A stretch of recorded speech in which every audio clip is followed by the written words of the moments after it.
Grabar. Aquí está. Bueno, entonces nosotros voy a retomar un poco rápidamente lo que estábamos discutiendo la clase inmediatamente anterior sobre este tema. Y tenemos que definitivamente nosotros tenemos que aprovechar, ¿sí?, y revisar cuáles son las cuantías máximas y mínimas que tiene. De todas formas, lo que les decía, muchachos, nosotros en los elementos estructurales, aunque las fuerzas son muy pequeñas, siempre nosotros tenemos que tener en cuenta, ¿sí?, que así él no requiera, las especificaciones y las normas hablan sobre los requisitos mínimos que deben tener los elementos por flexión. Todo eso se hace sencillamente por el hecho de que hay mucha incertidumbre en los procesos constructivos y en los procesos de elaboración de los elementos estructurales. Las incertidumbres que se tienen en la construcción, sobre todo de elementos de concreto, no es solamente por decir algo, y a veces nosotros hablamos despectivamente de los procesos constructivos colombianos, que no, que los maestros de obra y eso, ¿no? Que los estos ayudantes y todo eso, que no, muchachos, eso es en todo el mundo, ¿sí? En toda parte donde se hace se tienen las mismas incertidumbres y por eso estas especificaciones y estas normas han considerado toda esta serie de variables que pueden fluctuar en todos los procesos constructivos del concreto. Entonces, bueno, para no dar largas en esto, tenemos en cuenta que siempre tenemos que revisar la cuantía mínima de cualquier elemento estructural debe estar dado por esta expresión, ¿sí? Pero nunca más pequeña que esta. O sea, usted evalúa la cuantía mínima con esta expresión y evalúa esto. Y, ¿sí?, nunca puede ser menor que este valor, ¿sí? Este es el valor que da .003, que muchas veces la cuantía mínima no le da .003, le da .004. Entonces, pues usted evidentemente no va a tomar .003, va a tomar .004, ¿sí? Pero si le da, por ejemplo, la cuantía mínima suya .002, usted no va a tomar .003, sino va a tomar .002, perdón, sino .003. Entonces es importante de que tengan en cuenta que las cuantías mínimas siempre se deben considerar pese a cualquier elemento. Ahora, muchas veces las especificaciones que nos hablan los clientes y las cosas nos llevan a unos diseños bastante generosos. Empiezan los clientes a molestar, que eso está caro, que eso está... Usted empieza a revisar hasta dónde usted puede terminar este proceso, ¿sí? No sé si con nosotros, permítanme un segundo.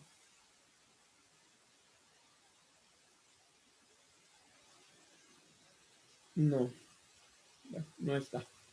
En este momento tenemos con uno de las personas que nos acompañan acá un elemento que ahora les muestro, que es un elemento que se llama un box culver.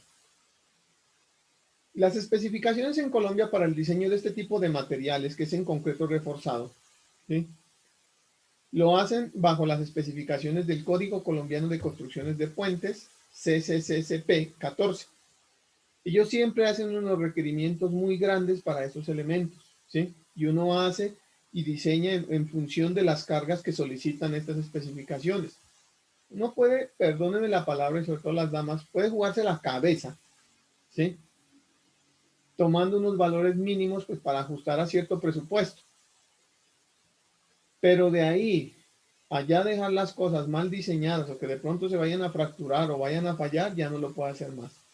Y yo lo que les digo, muchachos, miren, yo ahora les voy a mostrar el proyecto y a veces mis colegas de la academia se ponen bravos y siempre reitero y hago este mismo comentario, que no, de que va en plata o que será que se cree el millonario. No, muchachos, lo que pasa es que todo esto termina en dinero, todas las discusiones terminan en dinero.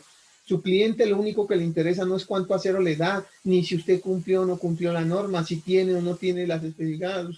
A su cliente lo que le interesa es cuánto me va a costar, viejo, porque él tiene tanto dinero en el bolsillo y eso es lo que él tiene que contar. Y que usted le diga, bueno, él no, cuando usted lo invita en esos comités con los clientes, usted no empieza a decirle, no, es que aplique la fórmula de tal, no, a su cliente. Usted vaya directo al grano, dígale, vea, yo estoy considerando esto porque es la especificación mínima y esto le da tanto. se pone a hablar tecnicismos y usted aburre a su cliente. Entonces todo esto termina en dinero. Entonces por eso es que siempre los diseños tienen que ser, digamos, lo que dice la literatura, muy objetivos y muy funcionales, pero ante todo económicos. Entonces, ¿a qué va todo este comentario? Que, hombre, pues listo, yo en este proyecto que les digo, que les voy a mostrar ahora, puedo bajarme los calzones y colocar la cuantía mínima, ¿ya? Pero de la cuantía mínima no me puedo bajar, porque es que ya después de la cuantía mínima está en riesgo toda la estabilidad de la obra y puede ser que incluso hasta está en riesgo mi tarjeta profesional, porque eso se puede quebrar, se puede fracturar y el que lo ponen a pagar es a mí. Entonces usted tiene unas condiciones bajo las cuales ya no puede hacer nada, en este caso las cuantías mínimas. Y si las cuantías mínimas a su cliente no le alcanza el dinero, pues lo siento, entonces consiga otro que le firme otras cosas. ¿Sí? Listo. Entonces, por otro lado, ¿sí? Tenemos una cuantía máxima. Recuerden que las cuantías máximas nosotros las estamos condicionando. Discúlpenme que esto si no, no me dejan. Discúlpenme, les ofrezco disculpas. Discúlpenme un momento, voy a... por otro lado, las cuantías máximas son las máximas cuantías que nosotros tenemos para establecer una condición de falla en la cual tengamos fluencia del acero. Recuerden, estimados ingenieros, nosotros la norma lo dice que nosotros todos los elementos estructurales los debemos diseñar bajo la condición siempre de que haya fluencia del acero. Permítanme un segundo. Anoche, entre los pocos noches que he tenido la oportunidad de seguir investigando, porque a mí me gusta leer mucho, encontré una cosa muy importante que me voy a permitir leerles de este elemento, ¿sí? Que les digo, todo esto, miren, este libro que ustedes lo tienen, quiero que por favor lo revisen cuando tengan, lo tienen en el grupo, ¿sí? Habla unas cosas muy importantes, ¿sí? Dice, en proporción, los elementos estructurales de concreto reforzado, ¿sí? Están investigados o están diseñados bajo tres condiciones específicas. Primero, la seguridad de la estructura, ¿sí? La cual se mantiene proporcionando un esfuerzo de diseño interno adecuado. Que las deflexiones de los miembros estructurales bajo las condiciones de servicio, ya vamos a hablar y por eso les traigo todos estos comentarios, ¿sí? Tengan unos valores de deflexión adecuados. Yo les hablaba los de estructuras metálicas que generalmente uno hace un diseño por una condición de servicio. ¿Eso a qué se refiere? No es que falle, sino de servicio es que bajo esas condiciones pues la estructura esté de una forma adecuada, no tenga unas deformaciones muy grandes. Yo les decía, miren, en estructura metálica el elemento se puede deformar, ¿sí? Deflectar. Ojo, porque he escuchado a ingenieros decir que es que una viga se pandea. Sí se puede pandear, ¿sí? Sí se puede pandear. Una viga se pandea, sí señor. Porque cuando tenemos una viga entre dos pantallas de concreto, como por ejemplo esa nueva obra para ustedes más cerca, ustedes están en Cali, el puente el subterráneo por favor, cuando pasen por él, dense cuenta que hay unas vigas que tiene encima para que las pantallas no se cierren. Esas vigas en realidad están trabajando bajo compresión. Una viga está trabajando bajo compresión. Un elemento de compresión se pandea, ¿sí? Entonces esos elementos, por ejemplo, esos elementos de vigas que se deflectan en estructura metálica se pueden deflectar y ellos no están fallando. Fallar una condición de servicio, porque es que usted como cliente de ese restaurante no va a entrar a una cosa donde usted vea que eso está deflectado, si esto actual se cae. ¿Sí? Y eso no se va a caer. O sea, eso lo que pasa es que ya falló en una condición de servicio. Entonces dice que estos elementos estructurales deben estar trabajando bajo una condición de servicio adecuado y que las condiciones de fisuras bajo condiciones de servicio deben ser adecuadas. Y miren este dato que nos dan del 2018 este libro. El ACI, el código del ACI, ¿sí? Implícitamente delimita los siguientes límites, ¿sí? El ancho de las grietas o de las fisuras, el ancho para nosotros sería mejor fisuras. O sea, creo que es que significa grietas de su traducción literal en inglés, pero nosotros tenemos que tomarlas como fisuras, porque es que una grieta muchas veces la entendemos como un elemento que ya vemos, ya es grande. Una fisura es un elemento que nosotros tenemos que acercar mucho la vista para mirarlas. Dice esta literatura que para elementos interiores, el ancho de la fisura que se permite es 0.4 milímetros, o sea, 400 micras, y que para elementos exteriores se permite solamente 0, o sea, 330 micras, ¿sí? Para elementos exteriores. ¿Por qué? Pues porque los elementos exteriores, mis queridos ingenieros, están más sometidos a condiciones de oxidación y corrosión del acero. Entonces los invito a que revisen todas estas literaturas, porque estas literaturas son muy importantes. Permítanme, yo les quería leer otra cosa. Dice, aquí lo dice en la página 90, que el código ACI adopta el tipo de diseño bajo el cual hay una afluencia del acero y un aplastamiento del concreto, ¿sí? Que ninguna otra forma de diseño está considerando el código ACI. Eso lo dice aquí en la página 90. ¿Listo?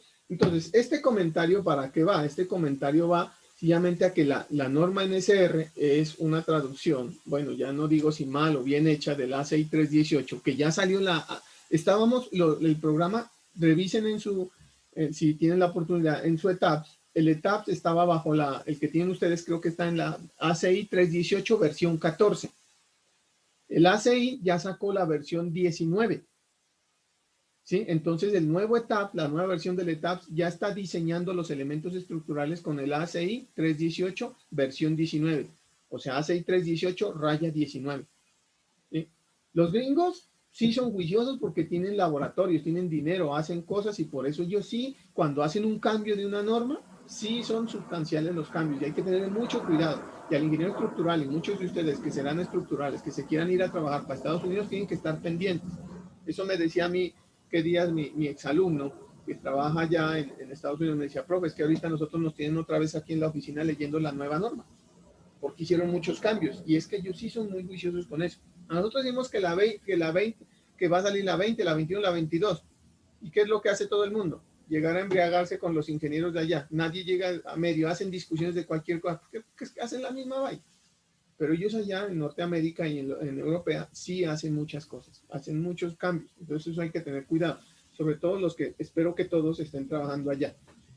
Entonces tengan en cuenta, muchachos, que ese tipo de cosas que ustedes tienen la oportunidad de leer, de actualizarse, de revisar, ¿sí? Los lleva a que podamos discutir de una manera más adecuada estos conceptos que estamos viendo. Tenemos unas cuantías mínimas, tenemos unas cuantías máximas. Me voy a permitir presentar, permítanme un segundo, voy a dejar de compartir aquí. Me voy a permitir presentar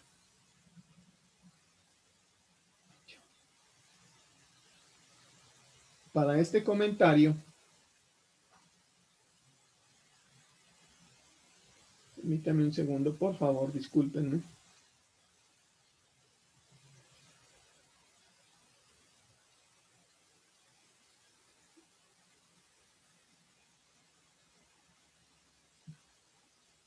Perfecto.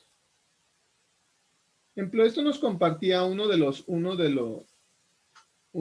que es, a ver, miremos. Nos compartía uno de los integrantes de nuestro grupo. Miren, esto nos decía él que es una ampliación de un box culver, ¿sí? Entonces, bueno, estas fotos ustedes ya las aprenderán más adelante. Quiero llevar directamente a esta. Quiero que miremos esto. Miren este elemento. Quiero que miren rápidamente este elemento. Que si me hubiesen dicho a mí que haga una consultoría sobre este elemento, pues tengo una serie de observaciones y es una cosa importante. Miren el acero, tal vez la fotografía es la que tal vez me va a hacer dar un mal juicio y voy a equivocarme sobre lo que diga, pero yo en teoría estaría viendo que este elemento tiene el acero aproximadamente como en la mitad del elemento estructural, aquí en la mitad del elemento estructural. Y esta varilla, si mal no estoy, así como a ojo de buen cubero y la poca experiencia que manejo, podría ser una 3/4, ¿sí? Y miren, y parece que tiene una sola malla, porque yo no veo que tenga dos mallas, parece que tiene una sola malla, y en el centro. Entonces, la pregunta que yo le podría hacer a usted con los conceptos que nosotros hemos manejado hasta ahora es, el acero en la mitad de este elemento estructural, una malla de acero estructural en la mitad de la sección, porque mire, la sección está aquí, esta es la sección, y está, parece, aparentemente, diría yo, que está en la mitad de la sección. Pregunta para todos ustedes. En la mitad de la sección, ese acero estructural, ¿está funcionando? ¿Quién me contesta? No, ¿Por qué? porque ahí no está la zona donde no hay ni compresión ni tensión. Muy bien. Esas son las respuestas que uno espera de una persona que conoce de este tema, ¿sí? Que diga que si le colocaron la malla en la mitad, uno dice, ¿pero para qué? Para Monumento Nacional, porque realmente eso no está haciendo nada. La ingeniera ya no lo contestó. La ingeniera le hubiera dicho, hermano, lo que pasa es que usted le colocó el acero en una parte donde no hay ni tensión ni compresión. ¿Para qué le colocó eso? Para gastar presupuesto porque no hay nada que hacer, ¿sí? Entonces, estas son las cosas que muchas veces, y me parece interesante y muy chévere que todos los que puedan compartir este tipo de cosas nos las hagan llegar para que nosotros los estudiantes aprendamos. Esas son las cosas que tenemos que aprender de primera mano, de ver, ¿sí? De que nos digan que todos estos formulismos que nos traen de todos estos textos nos sirven para algo. ¿Listo? Entonces, ojo con eso. Como por cuantía mínima, pues tocaría revisar más o menos, usted dice, porque bueno, puede que le colocaron, digo la ingeniera, listo, no, no lo colocaron en la mitad. La ingeniera dice, sí, no, esta vez sí sirve porque está a un lado, listo, en la zona de tensión, perfecto, listo. Ahora el problema es, ¿eso tiene la cuantía mínima? Usted viene y le echa los números con la formulita y sabe que la cuantía mínima es 0.003. Lo multiplica por el área de la sección y ya le da la cantidad de acero. Lo divide entre el área y le da entre el área y la varilla que está considerando ahí y le da el número de varillas. Y reparte la longitud entre el número de varillas y le da el espaciamiento. Y va con un metro y cuenta a ver si el menos tiene la cuantía mínima. Y muchos de esos elementos estructurales no tienen la cuantía mínima. ¿Sí? Muchos no tienen la cuantía mínima. Otros tienen cuantías demasiado. Otros están sobre reforzados, con una condición de que haya aplastamiento del concreto. Entonces, ojo, porque es que lo que les digo, muchachos, les digo y les repito, y me canso de decirles, ojo, que estos no son fórmulas para que usted haga un examen, y sobre todo yo sé que muchos, tal vez el 90% se irán por otras áreas, está bien, porque la ingeniería es así de amplia, pero para el 10% que irán a ser estructurales, ojo, porque esas fórmulas son las que usted tiene que tener en su cabeza, ¿sí? Como concepto, no como fórmula. Y si no se acuerda la fórmula, no se preocupe, no, que es una zona lejos, no se preocupe, vaya y mira. Y donde ya tenga señal del celular, coloca cuál es la fórmula de cuantía mínima y listo. Pero yo le digo, usted no se tiene que aprender esto, yo no me lo sé. ¿Sí? Pero el concepto sí lo entiendo. Y eso es lo que ustedes tienen que manejar cuando hablamos de cuantías mínimas y máximas. ¿Listo? Porque no, que se fracturó el concreto. ¿Sí? Que se fracturó el concreto. Entonces, ¿por qué pudo haber pasado? Entonces empiezan las cosas. Bueno, ya vamos a hablar más adelante, porque todos estos temas los tenemos que ir revisando. ¿Qué es lo que pasa? Nosotros salimos de una condición, mis respetados ingenieros, de esta, en la cual nosotros hicimos una serie de asunciones, no sé si esa palabra existe y les ofrezco disculpas si no existe, una serie de asunciones donde dijimos que esta distribución de esfuerzos, ¿sí? Tiene una geometría no definida, o sea, nosotros no sabemos qué curva tiene. Hay un par de artículos, yo siempre me olvido de pasarles los artículos, pero bueno, se los voy a cargar. Hay una serie de artículos donde hicieron una investigación, un agente de España logró aparentemente determinar cómo era una forma geométrica de esto. El problema es que eso es muy difícil mirar, o sea, ¿usted cómo se va a meter allá dentro de la viga, hacia aquí adentro, meter algún dispositivo, algo para medir a ver cómo es que se lo comprime? Es muy difícil, es lo que pasa. Aquí es donde vino el profesor, bueno, antes del profesor, aquí vienen los códigos y las especificaciones, ¿sí? Los códigos y las especificaciones que empezaron a asumir. Pero mire, como esto es tan complicado de saber, Es tan difícil de conocer. Pues hagamos unas asunciones. Y si hacemos unas asunciones, pues, y son unas asunciones o unas hipótesis bien hechas, podremos llegar a las expresiones que nosotros ya tenemos. Entonces, uno de ellos fue el profesor Whitney. El profesor Whitney, ¿sí? El profesor Whitney, por eso se conoce como el famoso método de Whitney. Él fue valiente y dijo, foto tomada del libro del profesor Segura, dijo, vea, voy a asumir que esta forma de compresión es así. Así se comprime el concreto, de una forma rectangular. ¿Listo? Y que esto tiene un ancho A. Un ancho A. ¿Listo? Muchachos, yo sé que esto es mucha fórmula, pero no se preocupen que después de todo vamos a llegar a la única fórmula que tenemos.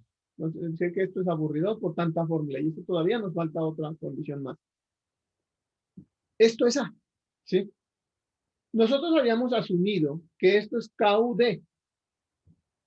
Ahora el código colombiano resistente le llama al K1, no le llama K1, sino le llama C, porque así lo llama el AC, cosa que miraremos en la última sesión de esto, ¿sí? Porque esto es la penúltima, digámoslo así, de estas cosas. Tenemos que verlas porque los que van a estudiar todo esto después juiciosos van a decir, no, pero es que eso no nos dieron. O sea, finalmente todo llega a la misma fórmula, a la fórmula que nosotros ya llegamos. Entonces el profesor Whitney dijo, vea, esto es A, esto es A, esto es B, entonces, y la distribución de esto tiene un ancho 0.85 FC. En función de eso, mis queridos estudiantes, él dijo, pues el momento interno. ¿Cuál es el momento interno resistente a una sección? Que nunca se les olvide. El momento interno de una sección es el momento que resiste la sección antes de que fluya el acero. Porque recuerden que esto aquí se genera un par de momentos, un par de momentos. Perdón, un momento que es debido a un par, perdón, disculpe, un momento que es debido a un par. Entonces usted puede evaluar ese par o ese momento por la función de compresión o la fuerza de tensión, por cualquiera, porque el par es la fuerza por el brazo. Entonces usted tiene una fuerza de tensión y una fuerza de compresión. Bueno, profesor, pero entonces, ¿con cuál evalúo? Joven, le estoy diciendo, evalúe siempre con la fuerza de tensión. ¿Y por qué y no la de compresión, profesor? Hombre, porque le estoy diciendo que el momento que resiste es aquel momento en el cual va a haber, eh, va a haber fluencia del acero. Bueno, ¿y qué pasa si estoy considerando la compresión del concreto? Hombre, mi querido estudiante, si usted está considerando la compresión del concreto, está considerando una falla sobre reforzada. Está diciendo que primero le va a fallar el concreto. Y ya le he dicho hasta el cansancio, ingeniero, que las normas y los códigos no le permiten eso, porque todos sus diseños deben ser subreforzados. O sea, si usted evalúa la cuantía de una sección, tiene que darle menos que el punto 75 de la cuantía balanceada. O sea, si usted tiene unos planos estructurales, empieza a revisar si eso tiene más o menos que la cuantía balanceada. Ah, perfecto. Listo. Entonces, ese momento, el profesor Whitney dijo, vea, ese momento es la fuerza por el brazo. Permítanme, les explico acá. La fuerza, que es la fuerza tensión última, o sea, la tensión de fluencia, por el brazo. Rápidamente me doy esta explicación. Todo esto vale D, o sea, el peralte efectivo. Por favor, mucha atención acá. Este pedazo que el profesor Whitney está diciendo que es a compresión, él lo llamó A. Ah, un valor A. Usted lo puede llamar C, D, lo que quiera. Él lo llamó A. Lo llamó A. Listo. Entonces, como este es un elemento triangular y una forma rectangular, ¿dónde está aplicado la fuerza? Pues en la mitad del elemento. Este es más fácil que el triangular incluso. El rectangular es más fácil, porque usted sabe que está en la mitad. ¿Dónde está? En A medio. Entonces, ¿cuánto vale el momento resistente nominal de la sección? La fuerza por el brazo. ¿Cuánto vale este pedazo, ingeniero? De menos A medios. De menos A medios. Entonces, ¿cuánto vale el momento, profesor? La fuerza por el brazo. O sea, la fuerza que es TU por D menos A medios. Entonces, el profesor Whitney dijo, vea, eso es T menos A medios. Ah, bueno, ¿quién es la fuerza última? Nosotros, muchachos, ya sabemos. ¿A quién es la fuerza última? ¿Sí? La fuerza última es el área del acero por la fluencia del acero. Que si yo coloco esto en función de la cuantía, ¿qué me da? La cuantía por rho por d, que eso es por definición de cuantía, ¿listo? Por FY, por D menos A medios. Muy bien. Seguimos ahora sí entonces con el tema de que quién es A medios. Perdón, de que quién es A. Bueno, pues ahí sí muy fácil. ¿Cómo así fácil? Vea. Ah, discúlpeme, aquí lo tenía. El TU es la fuerza del acero por el esfuerzo de fluencia. Fuerza es igual a esfuerzo por área. ¿Quién es el área del acero? ¿Es quién? La cuantía por D por D. ¿Listo? Por el esfuerzo de fluencia. Muy bien, siempre nosotros tenemos que apoyarnos, mis queridos ingenieros, de una condición que en teoría conocemos y de unas condiciones matemáticas y físicas que conocemos. ¿Y cuáles son esas condiciones matemáticas y físicas que conocemos? Lógicamente, que si esto es un par, esto es un par, esto es un par. Hombre, pues en un par son dos fuerzas que están separadas una distancia, ¿sí? Pero que tienen que igual magnitud, tienen igual magnitud. Muy bien, entonces como tenemos esto, tenemos que la fuerza de compresión, ¿sí? La fuerza de compresión debe ser igual a la fuerza de tensión. ¿Cuánto vale la fuerza de compresión? Esta altura por la longitud, o sea, 0.85 por A, ¿sí? Por B. Esto es este volumen de compresión. Aquí está. 0.85 por F' por A por B. Igual a ρ por B por D por FY. Entonces, de aquí, de la condición de equilibrio, yo despejo A. Ah, o sea que ese ancho de compresión de Whitney, ojo, el ancho de compresión de Whitney es igual a la cuantía por B por D por FY sobre 0.85 G'(C). ¿Listo? Entonces, ¿qué tenemos acá? Nosotros habíamos llegado a que el momento interno nominal, o sea, el momento resistente, era la fuerza última por el brazo. La fuerza última ya sabemos cuál es, pues el brazo es el peralte menos A medios. Pero ¿cuánto es A? Venimos y reemplazamos acá A. ¿Sí? ¿Cuánto me dio A? Este 2 está dividiendo con este punto 85, se multiplica y me queda esta expresión. Si usted hace 1 dividido 1.7, le da esta expresión. Y como diría el mago, voilà. ¿Qué es esto? Es la misma expresión, es la misma expresión que nosotros encontramos cuando empezamos a asumir esta serie de cosas. ¿Qué me era esto? ¿Qué esto era esto? Era la misma. Entonces le creyeron al profesor Whitney porque es que él simplemente con matemáticas, digamos, muy básicas, por no decir otra palabra de pronto perspectiva, por una palabra muy básicas, llega a la misma expresión que tenemos. Y esta es la expresión que la norma utiliza para los diseños. La norma sismorresistente establece y es clara. Dice, los elementos estructurales a flexión se van a diseñar bajo una condición en la cual se tenga un elemento de compresión de forma, ¿sí?, rectangular y de alto A. Eso lo dice la norma sismorresistente. Ya les colocaré que poco a poco voy actualizando esto, pero yo les voy informando en qué parte les voy colocando esas actualizaciones. Entonces, cuando usted, porque la norma no le deduce fórmulas, ojo muchachos, la norma no deduce fórmulas, nunca.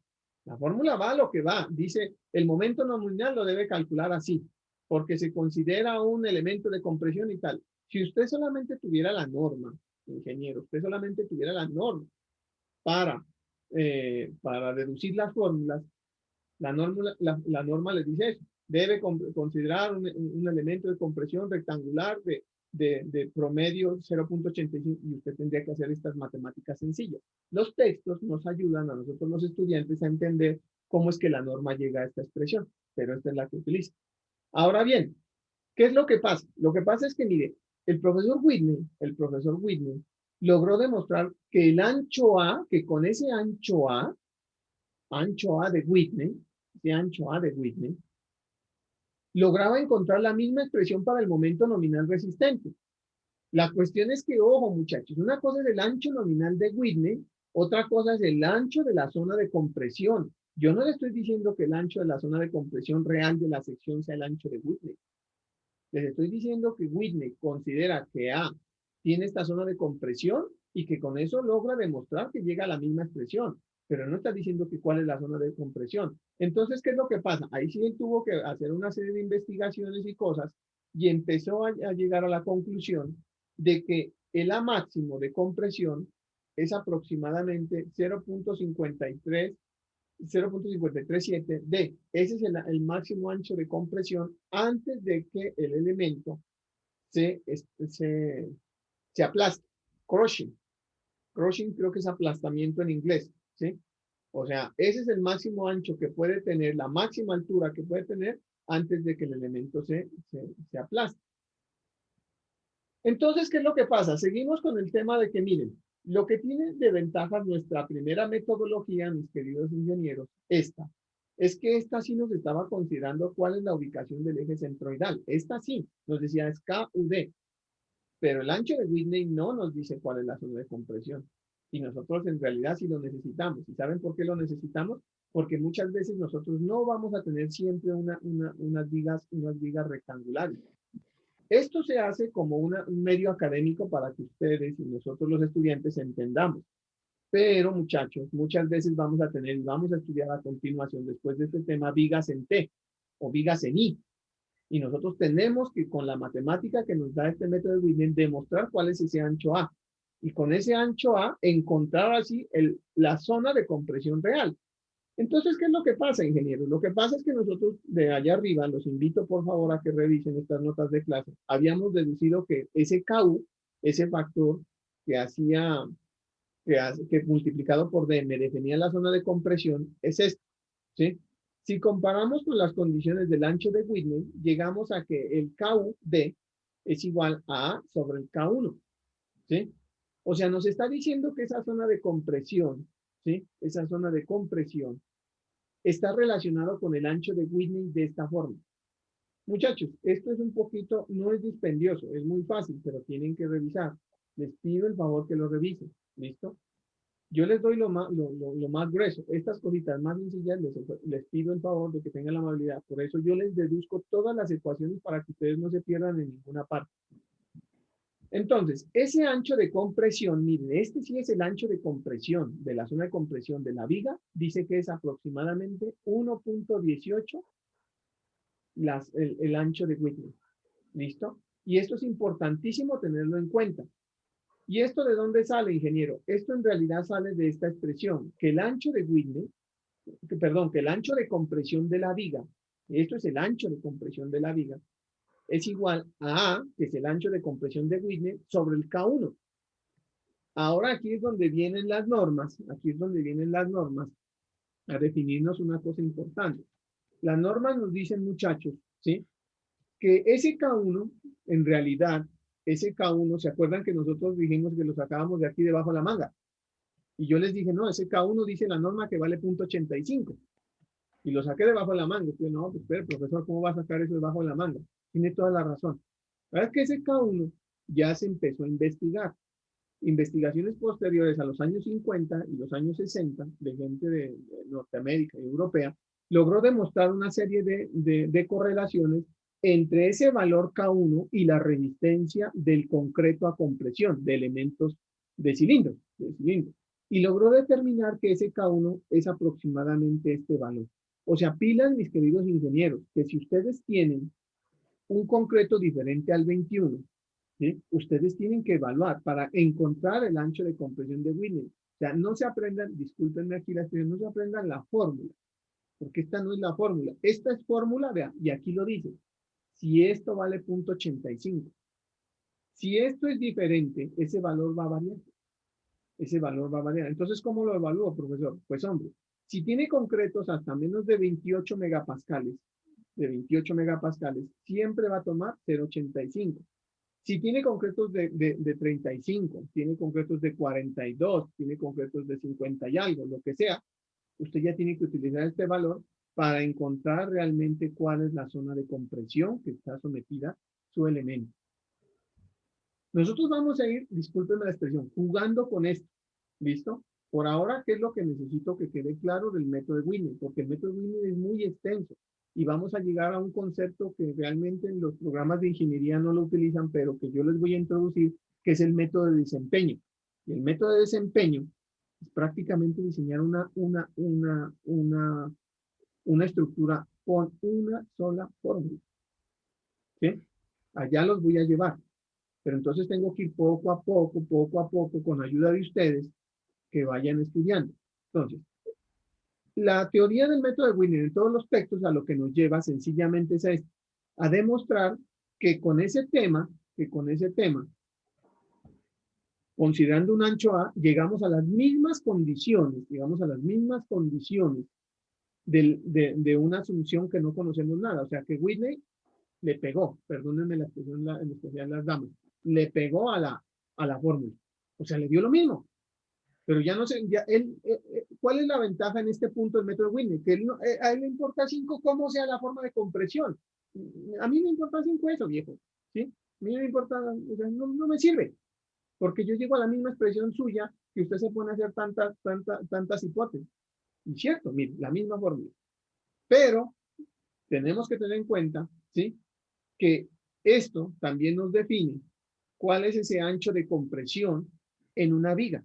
Es que es importantísimo, muchachos, es que eso es un concepto muy importante. Por ahora quiero que lo sepan, que el ancho de compresión está dado, mejor dicho, si quieren aprenderse una fórmula, apréndanse esta y apréndanse esta. ¿Sí? Que usted sabe que el ancho de compresión real en una viga es igual a A sobre K1. ¿Sí? Y que este K1 está dado por esta expresión. Venga, profesor, ¿y quién es A? Hombre, le estoy diciendo que lo saca de la condición de equilibrio. Aquí está. Entonces, con esto, ingenieros, usted ya puede evaluar cuánto vale esta zona de compresión. Y eso es lo que nos va a llevar a mirar hasta qué punto realmente resiste una viga. Ya se van a dar cuenta. Poco a poco vamos a ir revisando eso. No que es que yo no puedo demorarme tanto porque ¿Sí? Poco a poco les voy colocando. Sí, señora. Muchas gracias. Por favor, ¿alguien tiene abierto el micrófono? ¿O tiene alguna pregunta? Creo que Felipe. Bueno, listo. Entonces, por favor, ¿sí? Pilas con esto. Muy bien. Entonces, bueno, profesor, entonces, ¿para qué vimos eso? Pues para demostrarles que el método de Whitney es el mismo, es el método normal y que usted tiene esas mismas expresiones. Ya lo vamos a utilizar más adelante. Pero entonces, ¿hay algo adicional? No. La fórmula sigue siendo la misma, la que dice la norma. ¿Sí? Es esa misma. Pero entonces ahora vamos a entrar en estos últimos 20 minutos de charla, vamos a entrar en esto. ¿Qué es lo que pasa? Nosotros hasta este punto, quiero ser claro en esto, nosotros hasta este punto hemos utilizado esta expresión, este concepto, esta fórmula. Y esto es lo que se llama como momento nominal. Momento nominal. ¿Listo? El momento nominal. Y aquí viene una serie de observaciones que nosotros vamos a tener en cuenta, mis queridos ingenieros, es que los diseños los tenemos que hacer bajo unas condiciones muy particulares. Me gustó mucho este libro de estos profesores, ¿sí? Es que no sé ni cómo se pronuncia, pero es muy raro. Nadine, Nassour, Yachten, mejor no pronuncio porque lo pronuncio mal, ¿sí? Muy bueno, porque es que ellos van al grano. Entonces, quiero que tengan en cuenta que el diseño de cualquier elemento, siempre debe cumplir esta condición. Que el momento último, ¿sí? Debe ser menor o igual que el momento resistente. Muy bien. ¿De dónde vamos a obtener el momento último, mis queridos ingenieros?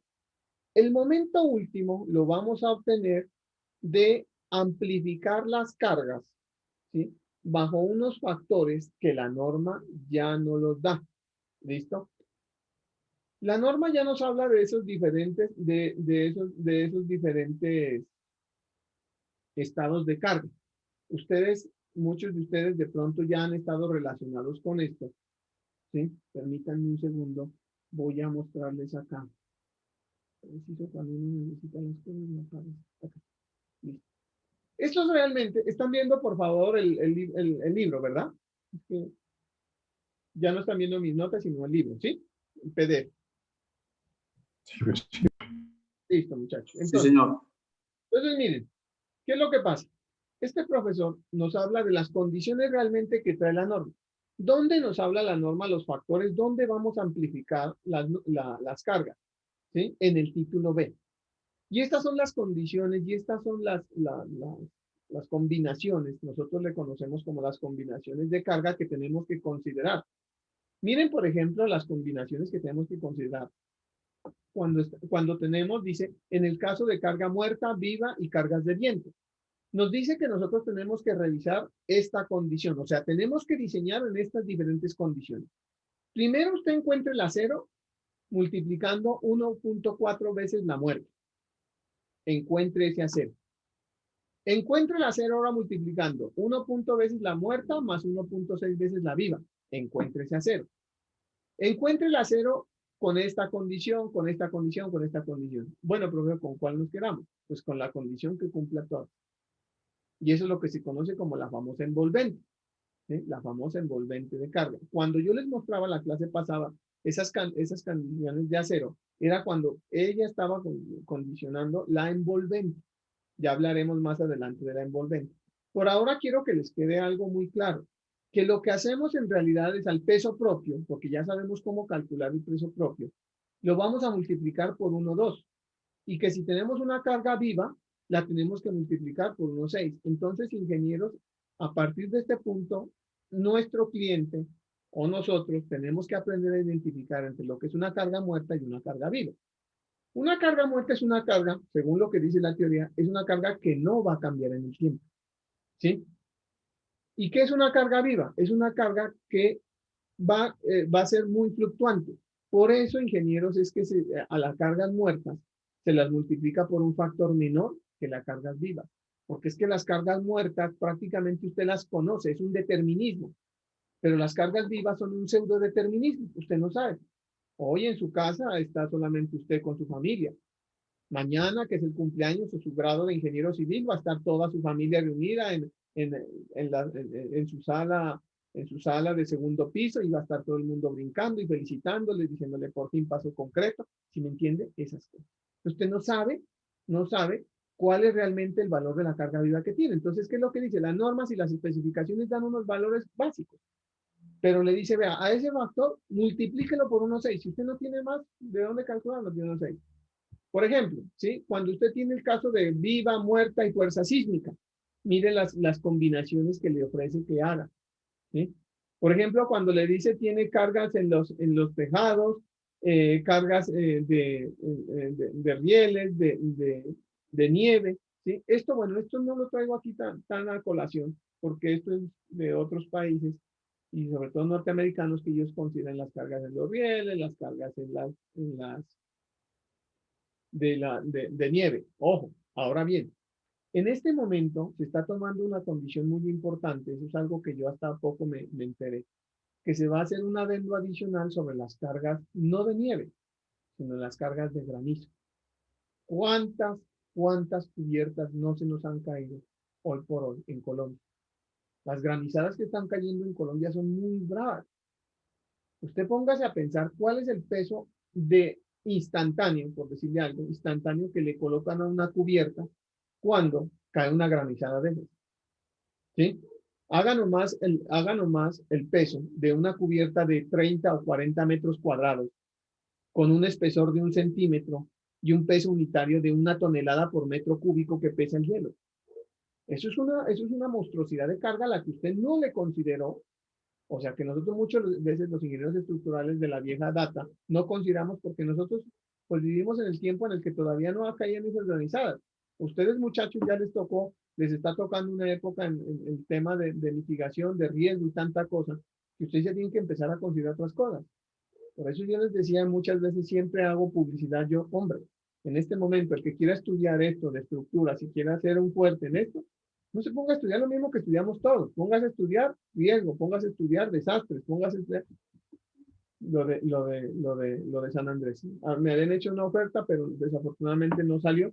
Si no, yo les hubiera enviado fotos de cómo quedó eso allá en San Andrés. Voy a ver que con el ingeniero que sí aceptó, si me puede conseguir una foto para que vean. Es un desastre. Empezando que ya no había diseño. Listo, partamos de que no había diseño, pero al menos métodos tradicionales se habían. Y eso no tenía ninguna metodología de diseño.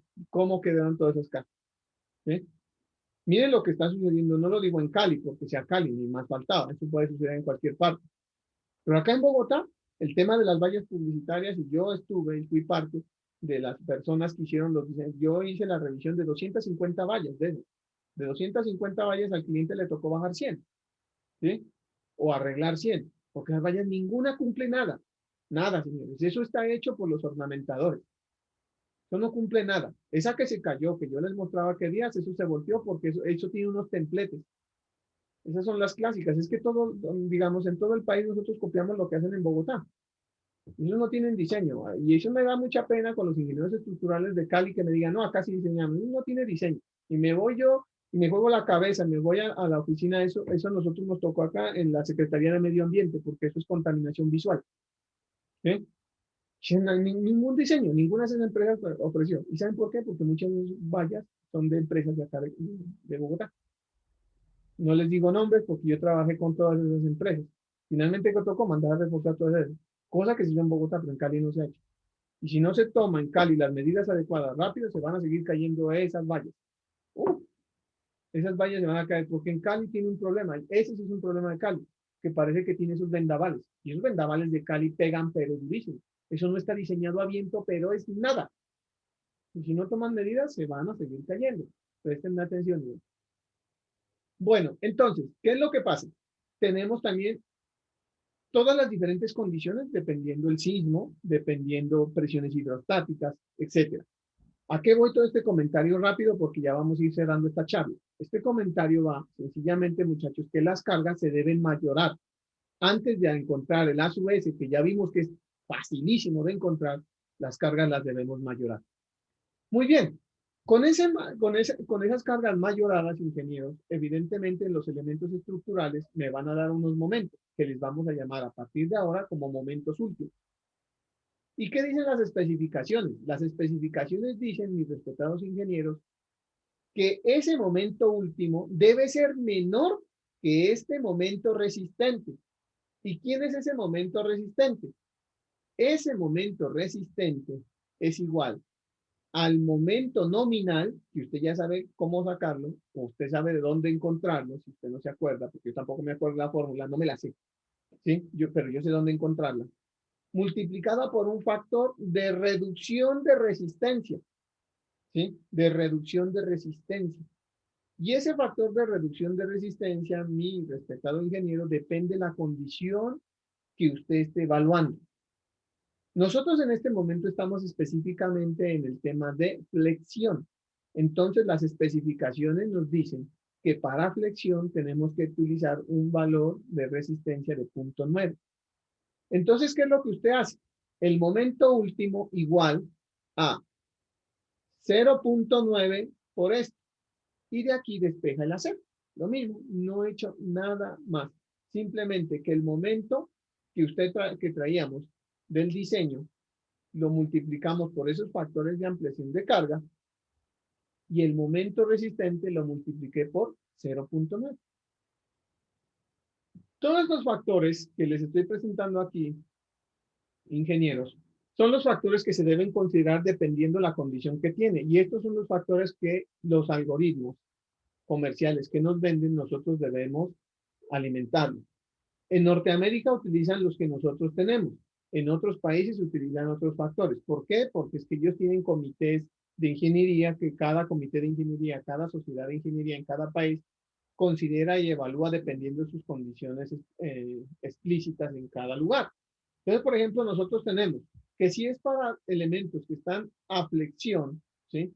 A flexión, nosotros tenemos que tener, 0.90. Por ejemplo, para bielas, para modelos con bielas, alguna vez les diré, ¿qué es eso? 0.75, ¿sí? Para aplastamiento del concreto, 0.65. Para cortante y torsión, 0.75, ¿sí? Deformaciones planas en concreto, 0.60. Ahora, para elementos de concreto tipo columnas, con flejes, ¿sí? Con flejes, 0.65. Miren que la resistencia que sea de las columnas, las castiga con un valor de 0.65. Y si tiene espirales, 0.75. Una columna, muchachos, puede ser una columna cuadrada o una columna circular. Las columnas cuadradas, ustedes las han visto, seguramente muchos hemos tenido la oportunidad de ver esas columnas que les colocan unos elementos que ya a nivel de ingeniería les llamamos flejes, ¿sí? O estribos, se llaman otros. ¿Listo? Cuando esas resistencias de esos elementos se deben castigar con factores de 0,60, imagínense. Usted calcula una resistencia de un elemento con la fórmula que va a aprender conmigo. ¿Listo? Y a ese valor lo tiene que multiplicar por 0,65. Si es una columna cuadrada o rectangular.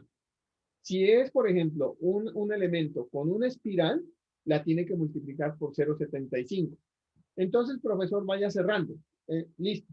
Como estamos en flexión, nosotros vamos a utilizar este valor de phi de 0,90. Entonces, ¿cómo nos queda el concepto, ¿sí? Para revisar los elementos estructurales? Sencillo.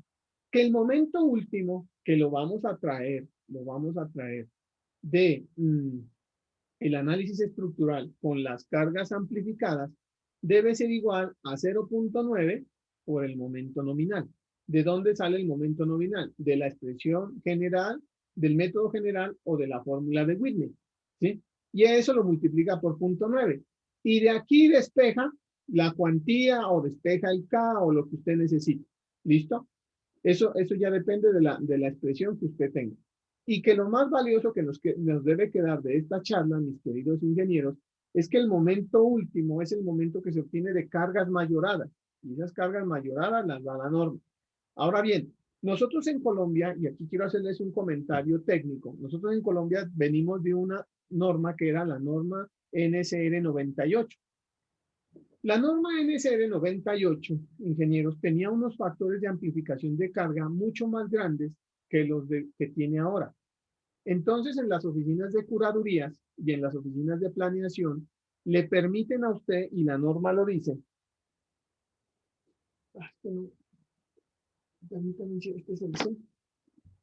Bueno, les colocaré en las notas de clase. La norma en el título C, en el CC, creo que es que permite, dice que si usted diseña con los factores de carga de la NSR 98, no tiene problema en presentarlo con las especificaciones de la NSR 10.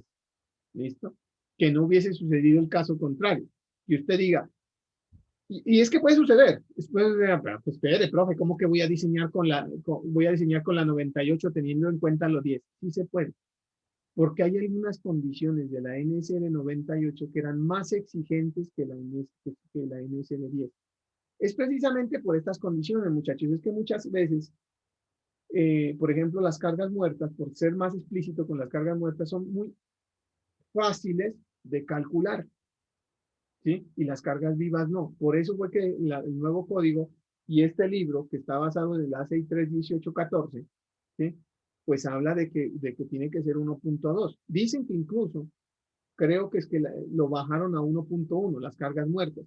Eso nos pone más compromiso a nosotros los ingenieros, porque solamente nos está dando un rango del 10% en equivocarnos en el evalúo de cargas muertas.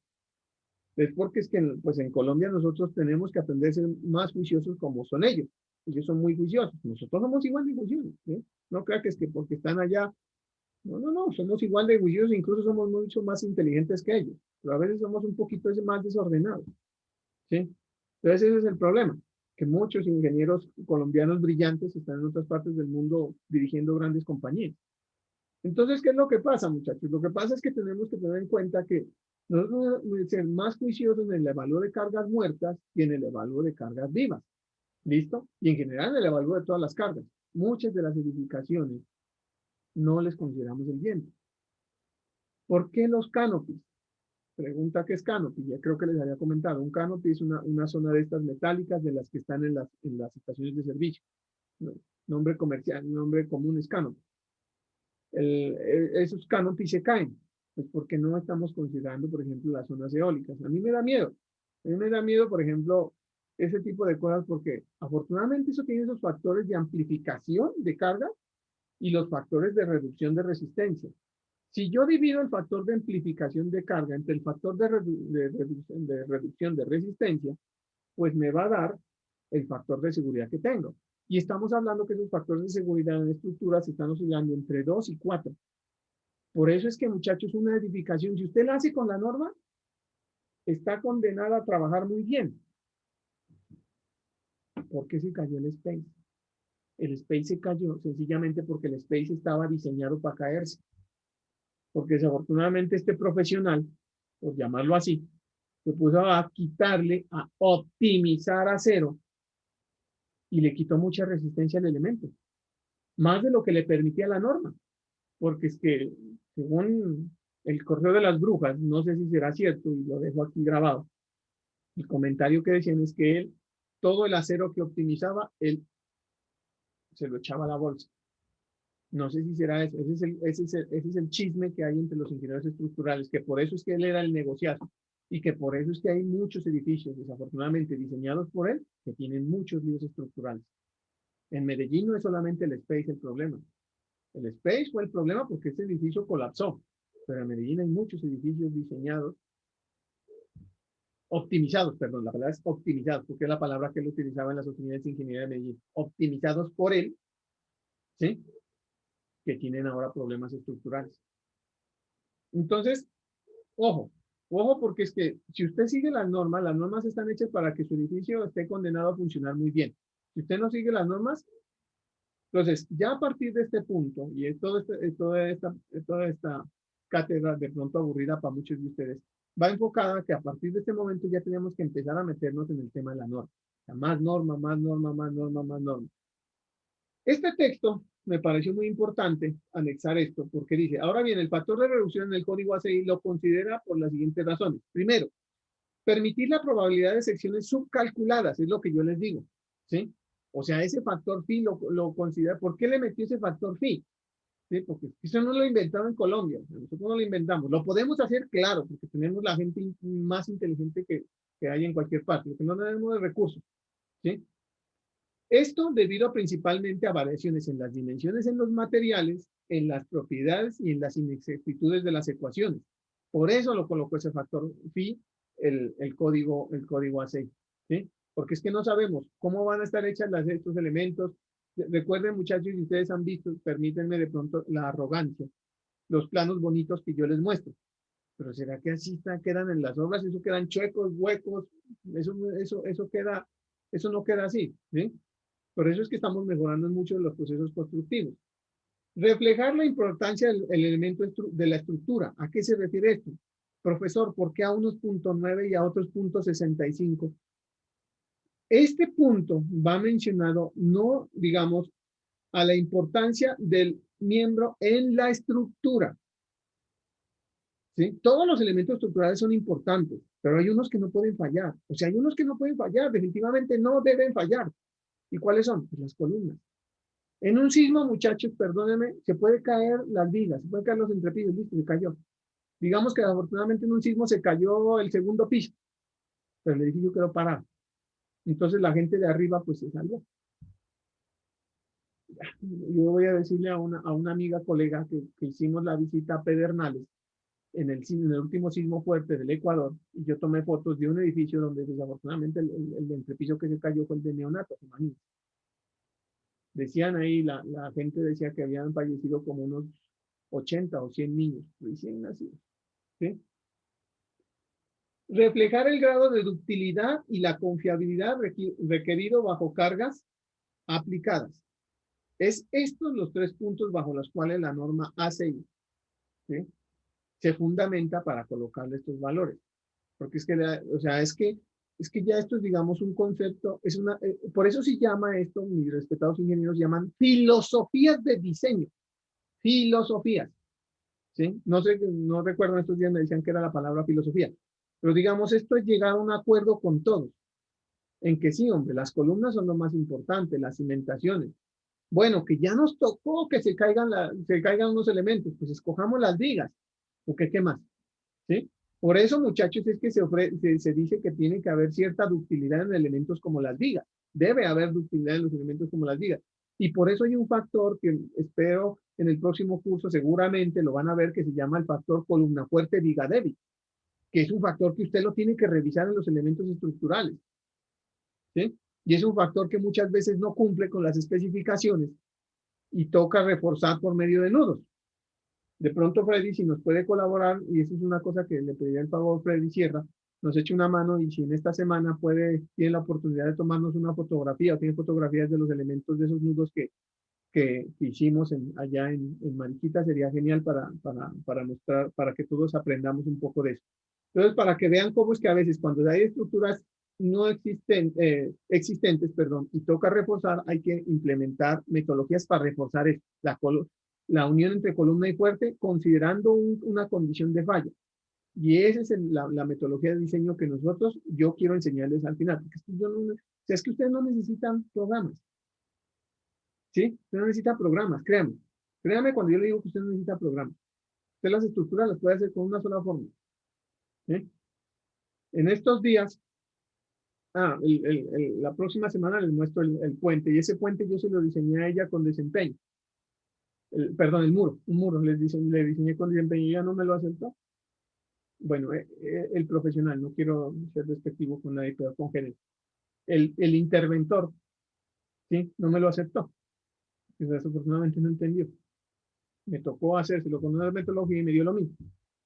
Pero bueno, pero para mí era más fácil diseñarlo así. Entonces, ¿qué es lo que pasa? Tengan en cuenta, muchachos, que estos factores a partir de este momento ya los tenemos que empezar a trabajar. Vamos a seguir trabajando problemas reales. Voy a tener problemas reales donde apliquemos esto y revisemos. Con esto prácticamente ya vamos viendo la luz en el camino. Créanme, muchachos, que el tema más dispendioso es el de flexión. Y en ese curso que le vaya bien, por lo menos un tercio o casi la mitad del curso es flexión. Porque después de que entregamos flexión, el resto es esto. Yo no me voy a poner a explicarles a ustedes después, muchachos, de dónde salen, por ejemplo, ya no hay una metodología en ningún libro de esto, ni incluso en el libro del profesor Segura, que es tan juicioso, una fórmula donde explique cómo sale esta fórmula. ¿Sí? Ya no hay. Ya nos manda directamente a la expresión. Lo que tenemos que hacer es charlas más jugosas en el sentido de explicarles cómo aplicar el concepto. Entonces les digo, una vez esto ya vamos saliendo hacia dónde es que queremos llegar. Después de que terminemos flexión, seguimos cortante, y eso prácticamente son temas de una semana. ¿Sí? Por eso yo el semestre pasado terminé muy rápido con ellos. Porque es que una vez que les di a entender esto, ya los muchachos ya entendían muy bien todo, porque ya el resto se fundamenta en eso. Bueno, muchachos, les ofrezco disculpas, yo tengo que retirarme, les quería dar esta charla larga, tengo que hacer una actividad particular y debo retirarme. La próxima clase empezamos haciendo ejercicios y aplicando ya estos conceptos. Les pido el favor de que lo revisen. Y si encuentran cosas raras, muchachos, todos son bienvenidos, me gusta. Y si quieren, les voy a dar bonos para el que me traiga, perdónenme las damas, pedos y líos que encuentren por ahí, ahí con el celular, una fotica disimulada y las vamos discutiendo y las vamos aprendiendo. Eso es lo que queremos los estudiantes, aprender esas vainas y aprender a ver cómo evaluamos esto. Y Freddy, le encargo por favor esas fotos si se puede, o si usted tiene, sí, de esos reforzamientos que hicimos. Muchas gracias a todos, les deseo buen fin de semana y nos vemos el miércoles. ¿Listo? Buen día, profe. Gracias, profe. Hasta luego.